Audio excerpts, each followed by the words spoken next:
Hi, my name is Barrington Miller, Director of Issuer Engagement at the Canadian Securities Exchange. And today I'm here with Mr. Joseph, CEO of Tenet, proudly listed on the Canadian Securities Exchange.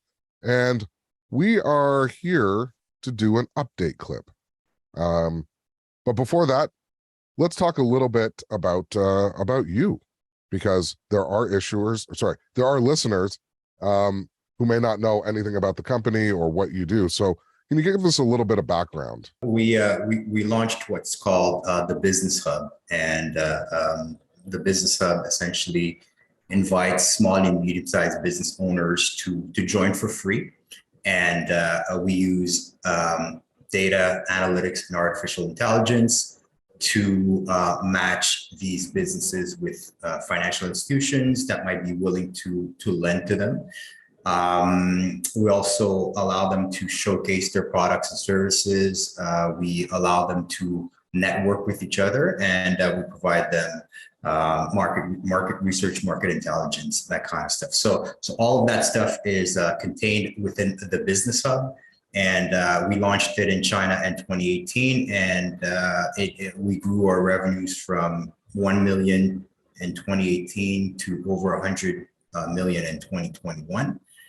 And we're looking to expand beyond China. So, in a nutshell, that's what the Business Hub is all about. Now, you said a couple words, and for our audience, I can verify that they are indeed expanding. I had the pleasure of attending their office open in the beautiful city of Toronto. I think it was a couple months ago.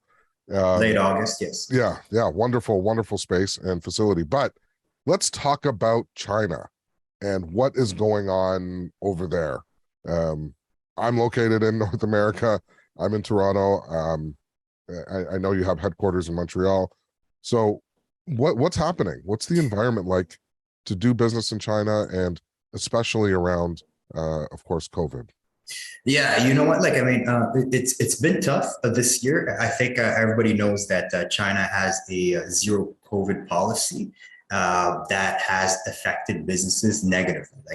Unfortunately, we're not immune to what's going on. We do business over there. So our clients are small and medium-sized business owners. Listen, if the country's shut down, if the cities are shut down, then you can't do business, unfortunately. So it was difficult for us in the second quarter. Also difficult in the third quarter, but we're hopeful that things will slowly get back on track, and we'll pick it up before the end of the year. How is it to do business in China? Because I know I have a very skewed media perception of it's literally impossible for non-Chinese companies to do business, and of course that's completely false, as your evidence to it. But how has it been overall for a company like Tenet? Honestly, it's been great. I think there's a lot of misconceptions about China. They were very open, even though they're fully aware, and the government is aware as well, that we're a foreign company. But they also recognize that we are bringing value. We're helping small businesses become more efficient, have access to capital, succeed. So we're contributing to the progress of local economies over there. So they've been very, very helpful. Now, everybody knows that a lot of things are made in China, right? Supply chain disruptions or whatever. We all got a taste of it, during COVID. A lot of things, weren't coming out of China. They were stuck in China, whatever, right? So one of the things we're working on, Barrington, is most people that are familiar with the company know that we work with supply chain businesses, whether it's consumer goods like steel, raw materials, or whatever. So what we've been doing is, we have a system that allows people, first of all, to place orders, right? And then we finance the orders through the Business Hub, right? We match the purchase orders with the right financial institutions, and we get the purchase orders financed. Now, in the past, what we have done was that we would outsource, because if there's an order that's placed, right, so the order will typically require shipping, logistics, sometimes warehousing, whatever. So we would outsource all of that to a third-party company, and we made virtually nothing on that, right? Because that wasn't our core business. One of the things that we've been doing though is we want to be in control of everything that goes on, like, in terms of transactions up and down the supply chain. So what we've been working on lately is just a couple, I can't remember if it was last week or a couple of weeks ago, we announced that we took over this new subsidiary that is managing a transportation hub, right? So transportation hub, kind of like, think of it kind of like an Uber type service where you have truckers. A lot of the truckers in China, they're independent contractors, right? So they pick up orders here and there, whatever. And a lot of times they sit idle, right, between orders. What we noticed was, like, obviously, like, I mean, our transactions, the transactions that are happening on the platform, on the business hub, generate a lot of orders. Like I said before, we were outsourcing those before, but now we have this application, right? Kind of like similar to Uber, where whenever an order is placed, we can look and see what trucks are near where the order needs to be picked up and assign that order to be picked up and then shipped. What do you mean you're like Uber? You're Uber for truckers, so to speak. Uber for truckers. Yeah, sure. so great. Yeah, so we started that. Like, I mean, it was kind of like a pilot project, whatever. We reached out to truckers, and we're very happy, Barrington, with how the truckers have been responding, signing up for the system. Now, the next step to that is warehousing, right? So we're also working on partnerships right now with this partner. Well, we told him what to do, and he's setting up, like, to work with us, right? So he has, call them like mini warehouses, where we're looking at certain products that are very popular, like on the hub or whatever, and then we're going to have him be our partner and warehouse certain products, right? So when people place orders, not only are we going to be able to get them shipped, we're going to be able to get them warehouse, and we're going to have information on everything. That the key to everything, Barrington, is the data, right? We will know everything about, like, the supply chain, from the moment the raw material is purchased, by who, where it's going, and so on and so forth. So there's a ton of additional information that we're gathering by taking these new steps, where we bring additional value to our members. And this is something that investors and shareholders love, is, of course, transparency. It doesn't matter where you are in the world. People love transparency. They love to know what's going on and what's happening. And it looks like Tenet is providing that going into the next phase. Now, speaking of the next phase, as I mentioned earlier at the top of the show, you have opened up a Toronto office. So what's going on, not only in Toronto, but say your North American expansion ideas? Yes, absolutely. Like, Barrington, that's the thing I'm most excited about, right? Because we've been talking about the hub. We've been operating in China now for 3 years, and unfortunately, you can't give too much visibility into things, like, when you're operating in China. So November 30th, right? So we're having this event where we officially launch the business hub in North America. First, it'll be in Canada.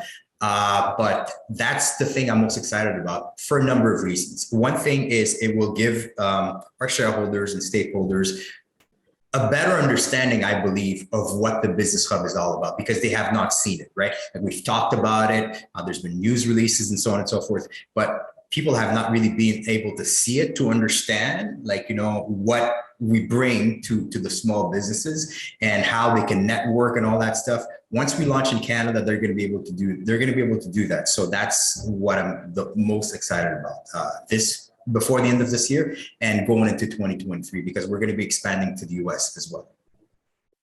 People don't realize, where you started off. Like, how many people started off at the company? And it was known as Peak Positioning before. Peak Positioning, right. So they've had a name change.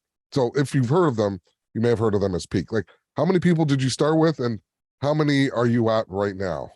Well, in Canada, like, I mean, once we started operating in China, like, I mean, China started growing very, very fast. I think we're over 150. I don't know if it's close to 150 or 200, whatever, in China. We have what, 15 or 16 subsidiaries right now in China. We are in Beijing, we're in Shanghai, we're in Wuxi, I think we're in Guangzhou as well. So I can't, like, I haven't gone to China since the pandemic, but I know, like, I mean, things are popping up like left, right, and center. So I can't wait to go back to see some of our people over there and stuff like that. But China's been grown. Like we have, again, well over 100 employees, if not 200 employees in China. But in Canada, we've always been very, very lean, right? We had a very lean staff. So up until last year in Canada, we had like three employees up until like last summer. But after we closed our short form prospectus financing, I'm sure you're aware, last year, we've been able to grow the staff. So right now in Canada, I would say we're close to 70 people. So we went from 3 people to close to 70 people as we speak today. Wow, that is incredible. I can't wait. When do you see yourself going to China or being able to do a proper trip tour to China? Yeah. Get like enjoy some homemade dumplings. Let's not go. We're not going down the food path because you know what happens. The interview just goes sideways. Yeah, no, I know. And I get hungry. No, I haven't had those dumplings for at least a couple of years. No, but to answer your question, listen, we're monitoring the situation. Like, I mean, but unfortunately, so long as they still require that 10-day quarantine, which my understanding is, like, I mean, because of China's zero COVID policy, that's still the case. So if you go there, you have to quarantine at a hotel or whatever for 10 days, right? Which means you can't meet with people, you can't really do anything, right? So we can't afford, right now, we can't afford to go to China and spend 10 days like in a hotel and not be conducting business properly, not meeting people. So until that is lifted, unfortunately, I have to say we're not going to be traveling to China. I'm not going to be traveling to China, but that doesn't prevent. Well, Golden Yanqiu, he goes back and forth. Actually, he's heading back today to China. He's been in Montreal for a few weeks now. He's heading back to China today. Well, I wish him safe travels, and it's always a pleasure talking to you. We've been following the company, of course, since time, and we wish you nothing but continued success. If people want to find out more information, how do they get in touch with you, or where can they find info about the company? I would say the best thing is go to the website. We have great investor relations partners as well. They can get in touch with Kathy Hume, Mark Schwallenberg, or Branka Petrovich, who recently joined the company. So all of their contact information is on the website. So that's a good place to start. Oh, that's awesome. Listeners, audience, thank you so much. I'm your host, Barrington Miller. This has been an update clip with Tenet. I've been here with Johnson Joseph, CEO of Tenet, trading on the CSE, Canadian Securities Exchange. We'll see you on the next episode.